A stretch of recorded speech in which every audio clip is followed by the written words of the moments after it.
So hey everyone, welcome to the first video of our web development FAQ series. In this video we will learn how to add image to your HTML website in Visual Studio Code. So now let's open our VS Code, and here the first thing we're going to do is we are going to open a new folder. So let's go to new volume D, and here let's first create a new folder. Let's name it add image, and we'll select this folder and open it on VS Code. So now we have a folder here.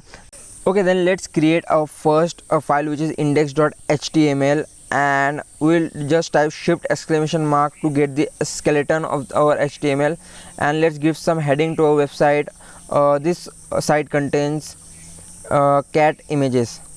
Okay, so to run our code we need this extension called live server. So you can go in the extension and type live server, and the first extension that you see, you need to install that. I have already installed it. Once installed, you can go on the bottom bar and click on go live, and it will open your HTML file on the browser.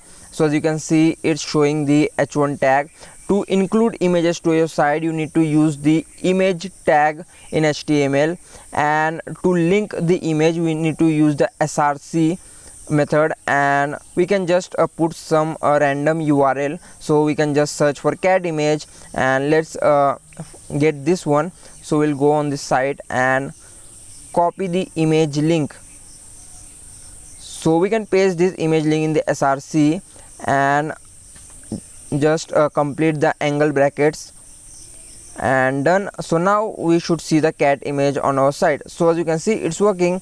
But let's talk about how you can add local images. So what we can do is just ctrl-z, and we'll go in a folder again, and we have a cat image here, as you can see.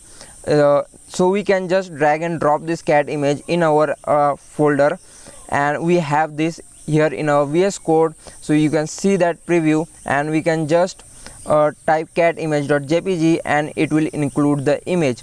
So again we can see, okay, this image is a little big, so we can make this a little shorter by setting a width of 300, and it should make the image shorter. And as you can see, so that's how you add images locally. And remember another thing, that there might be some errors if you are adding images. So you can just add an alternate text, which is white cat. This alternate text will work if there is an error. So if there is an error, as you can see, it's showing the alternate text instead of the image. So that's how you add images to your HTML website in Visual Studio Code.